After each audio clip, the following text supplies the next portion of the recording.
Threesome करना चाहिए या नहीं, सही है या नहीं है, काफी लोगों की फैंटेसी है। अब मुझे रिसेंटली किसी ने लाइव सेशन में भी पूछा था कि सही है या गलत है, आप करते हो या नहीं करते हैं। तो चलिए डिटेल में बात करेंगे। और चैनल पे नए हैं जरूर सब्सक्राइब करें।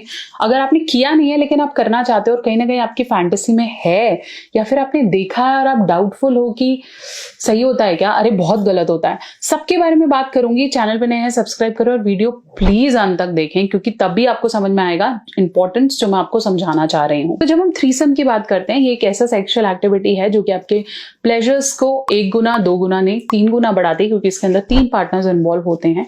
ये पार्टनर्स चाहे 2 फीमेल 1 मेल हो सकता है, और 2 मेल और 1 फीमेल हो सकती है, डिपेंड्स ऑन द सैंडविच, जिसे हम सैंडविच सेक्स भी कहते हैं। ये एक ऐसी एक्टिविटी है जिसके अंदर पार्टनर्स का कंसेंट होना बहुत इंपॉर्टेंट है और प्रॉपर प्लानिंग होना बहुत इंपॉर्टेंट है। बहुत लोग थ्रीसम करना तो चाह रहे हैं या सैंडविच सेक्स करना तो चाह रहे हैं, लेकिन वो प्लान नहीं करते।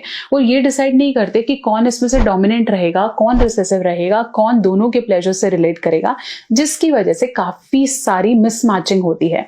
और थ्रीसम को आप तभी इंजॉय कर सकते हो जब आप तीनों को पता हो कि इस पर्टिकुलर एक्ट में आप तीनों के रोल्स क्या हैं। अगर आपको ये नहीं पता है तो ये कहीं ना कहीं एक गैंग की तरह हो जाएगा, जिसके अंदर किसी को भी प्लानिंग नहीं पता और कौन कैसे कर रहा है समझ नहीं आ रहा, और आप नेक्स्ट टाइम करना ही नहीं चाहोगे क्योंकि आप खुद सेटिस्फाई ही नहीं होगे। तो अगर आप इस तरीके से करना चाहते हो तो आपको एक पर्सन ऐसा हो जो एक्ट बहुत ज्यादा नहीं कर रहा है और वो मिडिल है, एक पर्सन डोमिनेटिंग होना चाहिए और एक बिल्कुल रिसेसिव होना चाहिए, जिसपे सब एक्टिविटीज प्लान करेंगे। आप चाहो तो इसे टाइमली बदल भी सकते हो कि first time maybe this person is recessive, second time बीच वाला और थर्ड टाइम लास्ट वाला। मल्टीपल प्लानिंग्स बहुत ज्यादा इंपॉर्टेंट है अगर आप थ्रीसम को करना चाहो। दूसरा, प्रिकॉशंस बहुत इंपॉर्टेंट है, क्योंकि ये तीनों पर्सन्स की अपनी मेडिकल हिस्ट्री हो सकती है, सेक्सुअल हिस्ट्री हो सकती है। बहुत बार थ्रीसम हम किसी थर्ड पर्सन को बुलाते हैं। कपल थ्रीसम तब करता है जब वो किसी और को इनवाइट करता है, बीइंग मार्केट से कोई लिया हुआ या मे बी फैमिली में से कोई दूसरा पर्सन, तो उसकी सेक्सुअल हिस्ट्री आपको नहीं पता होती। सो इट्स ऑलवेज रिकमेंडेड कि अगर आप कर रहे हैं तो सेक्सुअल हिस्ट्री पे जरूर ध्यान दें, नहीं तो आप तीनों को प्रॉब्लम होने के चांसेस बढ़ सकते हैं।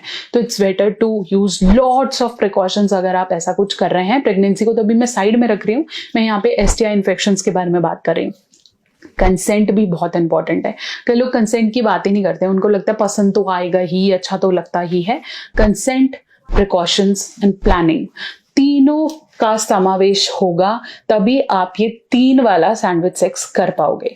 अगर इनमें से एक भी चीज वीक है तो आपको प्लेजर नहीं आएगा। सिमिलरली, अगर आप तीनों पार्टनर में से कोई एक पार्टनर वीक है, मन नहीं कर रहा, उसे समझ ही नहीं आ रहा ये कैसे करना है, तो डेफिनेटली ये काम नहीं करेगा। तो पहले कम्युनिकेट करें, प्लान करें और तभी इस तरह के सेक्स में इन्वॉल्व हो। थ्रीसम करना ना करना आपका पर्सनल चॉइस है, लेकिन ये 3 चीजों को ऐड करना बहुत ज्यादा इंपॉर्टेंट है।